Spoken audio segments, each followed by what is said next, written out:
Is there someone in your life with whom you wish you could just communicate a little better?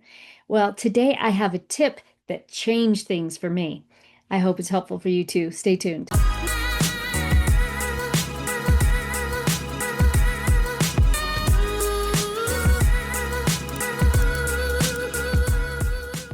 I had been teaching communication for probably 25 years before I learned the skill I'm going to share with you today. And this skill was a game changer. I came across it in the work of Joseph Grenny and his colleagues in a book called Crucial Conversations. And I adopted this skill and tweaked it just a little bit for the work that I do with families and couples. And I teach it to my students who are studying to be marriage and family therapists. So this is how the skill goes. It's called fact versus story. And the idea is that we need to get straight in our head the difference between a fact, something that's very observable that everybody in the room would agree on, and the story, which are the reasons we tell ourselves about why a behavior happened or occurred. Let me give you an example. So, let's take a couple. We'll call them Bonnie and Clyde. Why not? Bonnie and Clyde. Bonnie comes home from a long day at work. She comes into the house and she's ready to make dinner when she discovers that Clyde has left several messes. Those are the facts. But then Bonnie starts to tell herself a story. She says, he doesn't respect me. He doesn't appreciate my contributions. He doesn't care how hard I'm working or that I'm tired. He thinks that I'm his mom and that it's my job to clean up after him. And so she responds to him, not from the facts, but from the story.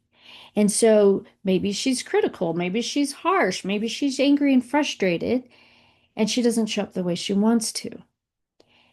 Now, what does Clyde do? He responds based on his own stories. She's always criticizing me. She's a nag. She doesn't appreciate that I work hard too. So now you have two people that aren't showing up the way they really want to in the relationship. Well, why? Because if we're operating from facts, we're able to stay in that prefrontal cortex where altruism and empathy and higher order reasoning are. We're going to think before we act, for example.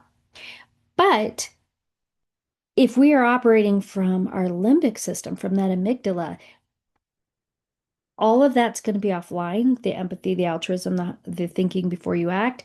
And we're coming at it from a fight and flight response, or in the very, very least, from an emotionally dysregulated place. So what we need to do is be able to back up, get our facts and our story straight. And sometimes stories are true, by the way, but you got to check the story before you respond to it. And that requires you to be in your prefrontal cortex. So we're going to step back and we're going to check in with our partner so that we can create more connection rather than pulling away from each other or doing things to the relationship that are going to destroy connection. So what does that look like? Okay.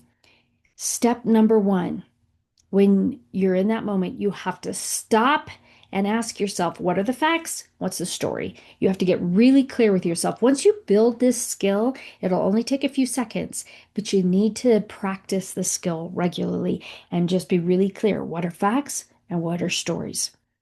Number two, you want to use the story in the form of an I statement. So what that might look like is, when I come home to messes, I feel hurt and angry. It makes me wonder if you value my contributions. And that's going to bring me to step three. You're going to ask them then for their facts and their story by saying something like, how do you see it? So altogether, it would go like, when I come home to messes, I feel hurt and angry because it makes me wonder if you value my contributions. How do you see it? Or can you help me understand why this happens? When you put it that way and you're responding to facts and telling them you're coming from a fact place, but you're sharing your story, you're giving them an opportunity then to choose how they respond.